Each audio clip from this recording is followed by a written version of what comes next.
પુલમાંથી ચૂલમાં પડી શકે છે તો અમેરિકામાં ગેરકાયદેસર રહેતા 33 ગુજરાતીઓને પરત સ્વદેશ મોકલાઈ રહ્યા છે, જેમાં પાટણના 5 લોકો હોવાની માહિતી છે। પાટણના મણુદના પટેલ પરિવારના 4 સભ્યો તેમજ સિદ્ધપુરના ગણેશપુરાનો એક વ્યક્તિ હોવાની માહિતી છે, ને જેમાં પટેલ કેતુલકુમાર બાબુલાલ અને પત્ની કિરણબેન હોવાની માહિતી છે।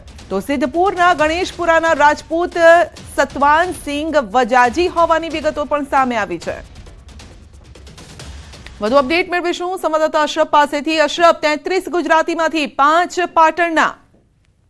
બિલકુલ સંધ્યા, અમેરિકન સરકાર દ્વારા ક્યાંક ભારતીયોને ગેરકાયદેસર ઘૂસણખોરી બાબતે રિપોર્ટ કરાયા છે, જેમાં વાત કરવામાં આવે તો પાટણ જિલ્લાના 5 સભ્યો નીકળ્યા છે। એમાં લગભગ મણુદ ગામ છે, જે ત્યાં પટેલ પરિવારના 4 સભ્યો તેમજ સિદ્ધપુરના જે ગણેશપુરા છે ત્યાંના રાજપૂત સતવાનસિંહ વજાજી। ચોક્કસ કહીએ કે આ પરિવારો જે રીતે અમૃતસર પ્લેનમાં ઉતરશે ત્યારબાદ 2 દિવસ પછી ક્યાંક ઘરે પરત ફરશે, પરંતુ ચોક્કસ કહીએ કે જે કબૂતરબાજો છે ક્યાંક એજન્ટો દ્વારા ગેરકાયદેસર ઘૂસણખોરી કરી હોય તેવો પણ અનુમાન લગાય, એટલે કે ક્યાંક કબૂતરબાજોમાં હવે પણ ક્યાંક ફફડાટ થઈ શકે છે। પરંતુ હાલ મહત્વની વાત છે કે જે આ પરિવારો જે ભારત પરત ફરી રહ્યા છે, રિપોર્ટ જેમને કરાયા છે, એમને પરિવાર સુધી હજી સંપર્ક થઈ શક્યો નથી, પરંતુ ટૂંક સમયમાં ક્યાંક હવે ન્યૂઝ 18 પરિવાર સાથે સંપર્ક કરશે કે આ લોકો કયા સમય અને કોના દ્વારા અમેરિકા ગયા હતા, ત્યાં શું કરવા ગયા હતા, તેમજ કેટલા સમય હતા, તમામ વિગતો ન્યૂઝ 18 થોડાક સમયમાં દર્શકોને બતાવશે। પરંતુ ચોક્કસ કહી કે ટ્રમ્પ સરકારે જે રીતે નિર્ણય કર્યો છે કે ઘૂસણખોરી કરતા ભારતીયોને ક્યાંક જે પરત મોકલવાનો નિર્ણય કર્યો છે તેને લઈને ક્યાંક કબૂતરબાજોમાં હવે ક્યાંક ફફડાટ જોવા મળશે। સંધ્યા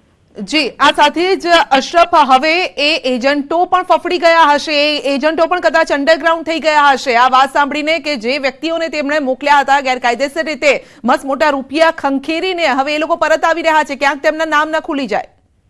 બિલકુલ સંધ્યા, આવડી મોટી કાર્યવાહી એટલે કે લગભગ 205 જેટલા ભારતીયોને જે રીતે સૂત્રો દ્વારા માહિતી મળી રહી છે કે ડિપોર્ટ કર્યા છે, એટલે કે આટલા મોટા ભારતીયોને કર્યા છે, લગભગ આ 205 ક્યાંક ઘૂસણ કરી હોય તો જ ક્યાંક ડિપોર્ટ કરાય, એટલે કે એજન્ટો દ્વારા જ આ લોકો ક્યાંક અમેરિકામાં પહોંચ્યા હોય શકે તો અનુમાન લગાવી શકે। એટલે કે જે એજન્ટો દ્વારા ગેરકાયદેસર ઘૂસણખોરી કરાવવામાં આવી હતી મોટા પૈસા ખંખેરીને, એટલે કે હવે જે એજન્ટો છે તે ક્યાંક હવે ભૂગર્ભમાં ઉતરી જશે, તેમજ ક્યાંક હવે એક નવો દાખલો પણ બેસે, કારણ કે એજન્ટ દ્વારા જે અમેરિકા જવા માંગતા પરિવાર હતો ત્યાં ક્યાંક હવે અચકાશે, એટલે કે હવે સતર્ક થઈ જવું પડશે। આપનો આભાર અમારી સાથે જોડાવા બદલ।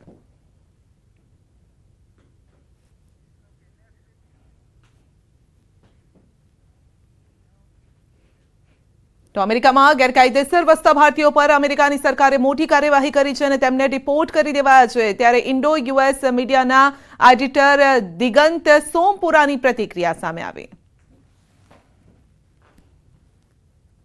ગુજરાત અને ભારતમાંથી લોકો ગેરકાયદેસર અમેરિકા ગયા હતા અને તેઓ આજે પરત ફર્યા છે। હવેની શું કાર્યવાહી થશે તે આપણે જાણીશું। આપણી સાથે છે ઇન્ડો યુએસ મીડિયાના એડિટર દિગંત સોમપુરા।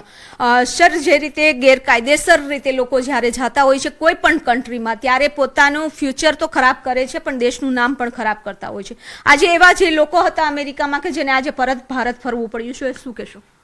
વિભુબેન, અત્યારે જે મુદ્દો ડોનાલ્ડ ટ્રમ્પ દ્વારા અમેરિકાની સરકાર દ્વારા જે ચલાવવામાં આવ્યો છે એમાં મહત્ત્વની જે બાબત કહેવાય ભારતીયોની ચિંતા કરાવે એવી કે ગેરકાયદેસર રહેતા ભારતીયોને કોઈ પણ ત્યાંના વસાહતીઓને પરત કરવાની જે કામગીરી શરૂ થઈ છે એ કામગીરીના ભાગરૂપે આજે એક પહેલો જથ્થો જે અમૃતસર એરપોર્ટ પર ઉતરશે, આશરે 200 જેટલા પેસેન્જરને ગેરકાયદેસર રીતે જે અમેરિકામાં રહેતા એ આવી રહ્યા છે, એમને ત્યાં ઉતરશે અને એમની કાયદેસરની કાર્યવાહી થશે।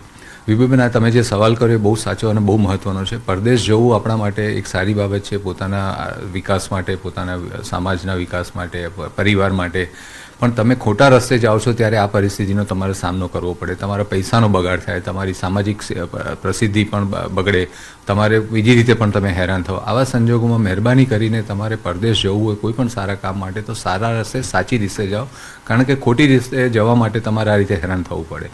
હવે આ રીતે જ્યારે તમે પાછા આવો છો ત્યારે અહીંયા ઉતર્યા પછી તમને બીજી રીતની કેટલી તકલીફ પડશે એ તો તમને આવનારો સમય જ કહેશે। સર, જે રીતે ઉતર્યા પછી ઇમિગ્રેશનને હવે પૂછપરછ શરૂ થશે તો આની પ્રોસેસ આખી શું હોય છે? સામાન્ય રીતે વિભુબેન, પરદેશમાં તમારે જવા માટે સૌથી પહેલાં પાસપોર્ટ જોઈએ।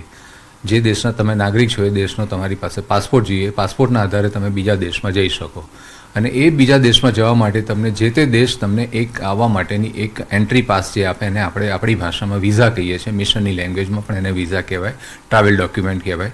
આવા જ્યારે તમને વિઝા ઇસ્યુ થાય અને એના આધારે તમે પરદેશ જઈ શકો છો।